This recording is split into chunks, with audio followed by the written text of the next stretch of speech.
Hi guys, welcome back to my channel. I have सबजना सन्चै हुनुहुन्छ होला है। आज चाहिँ म चाहिँ नयाँ भिडियो लिएर आइसकेको छु है। यहाँ चाहिँ नर्मल स्पाइसी बुल्दक रामेन छ अनि यहाँ चाहिँ मैले चाहिँ यसलाई चाहिँ सधैँभन्दा चाहिँ एकदम डिफरेन्टली बनाएको आज चाहिँ। सधैँ चाहिँ बोइल मात्र गरेर अनि त्यही ससहरु मोलेर गर्थ्यो हैन। यही मैले यसको हाल्न बिर्सेछु त्यो के भन्छ त्यो तिलहरु मिक्स हुन्छ है सीविड सीड्स त्यो हाल्न बिर्सेछु। दिमाग अनि यसलाई चाहिँ मैले पहिला चाहिँ बोइल गरे अनि त्यसपछि चाहिँ ससेज अनि यो पोर्क अनि यो भेजिटेबल्सहरु चाहिँ अनि सागहरु क्याप्सिकम गाजर प्याजहरु सबै हालेर मजाले भुटेर अनि त्यसपछि बल्ल मिक्स गरेर बनाएको के। अनि यहाँ लेटेस्ट छ अनि यहाँ चाहिँ काँक्रो र गाजरको छ अनि यो नि हल्का डिफरेन्टली युज गरेछु कट गरेछु आज मैले। अनि यहाँ चाहिँ हाफ फ्राइड एग छ अनि यहाँ चाहिँ चिकन मोमो छ हाम्रो। यो चाहिँ मेरो आज खाना हो। धेरै भयो थियो यसरी नखाएको। अब चाहिँ सुरु गरौँ है ढिलो नगरिकन। म चाहिँ हैन चटनी हालम कि भनेको नहालम क्या हो। ओहो यहाँ चाहिँ मैले अलिकति झोलले थिए यो रामेन बनाउँदाको यो हल्का हाल्छु म अनि मिक्स गरेर खान्छु। यसरी खान चाहिँ सजिलो हुन्छ के। म चाहिँ यहाँ काटेको लेटस नि ल्याथे अलिकति यही हाल्छु भनेको कता हाल्ने भयो के। लेटस चाहिँ अलि बढी खानी भनेर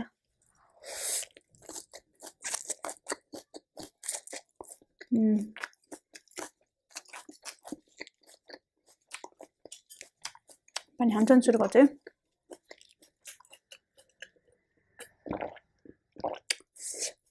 I'll try to eat gum सकेसम्म भन्न चाहिँ एकदम चाँचो र खान ट्राई गर्छु भनेको है। चाहिँ सानो ससेज लिएर आएको अहिले चाहिँ यस्तै सजिलो हुने रहेछ जस्तो लाग्यो मलाई ससेजहरु चाहिँ अर्को ठुलो भन्दा। पोर्क नि पाके कि पाकेन फ्राई त गरेको गरे गर्न त। ओ लास्ट लामो हुने के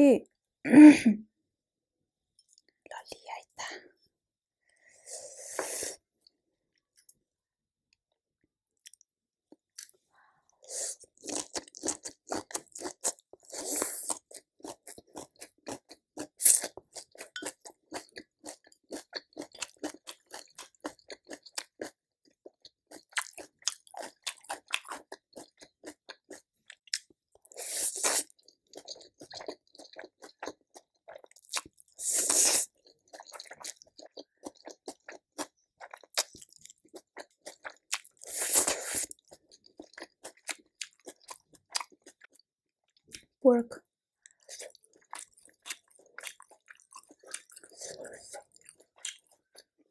pakai छ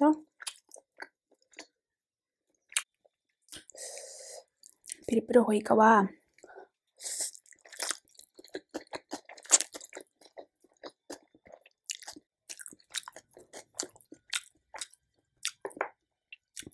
चिकन ससेज है। चिकन ससेज चिकन मोमो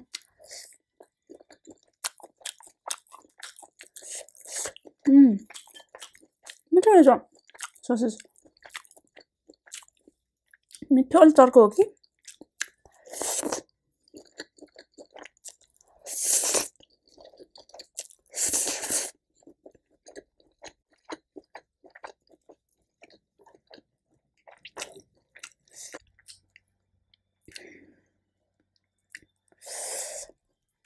राम्रोसँग खाम है।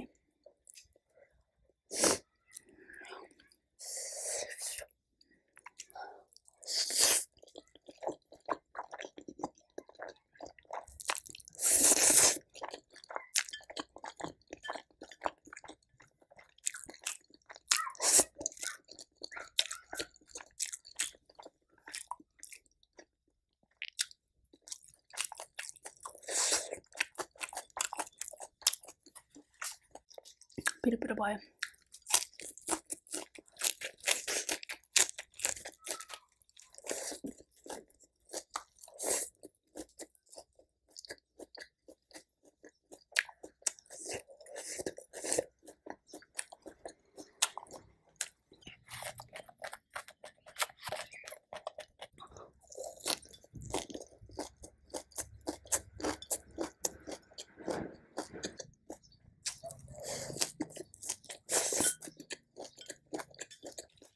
चटनी लिएर आएको मोमोलाई होममेड मोमो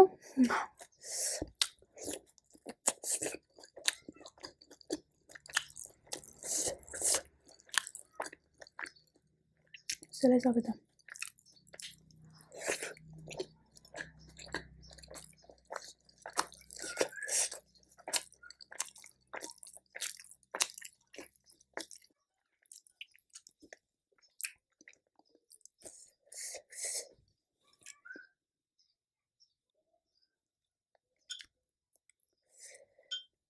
सबै आउँछ क्या हो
गाइज आजको लागि चाहिँ यति नै थियो होइन 2टा मोमो मात्र बाँकी छ अब अनि एउटा ससेज छ 3टा पोर्क छ यो चाहिँ फालिन्न सो डोन्ट वरी गाइज आजको लागि चाहिँ यति नै अब चाहिँ नेक्स्ट भिडियोमा भेटौँला bye bye love you all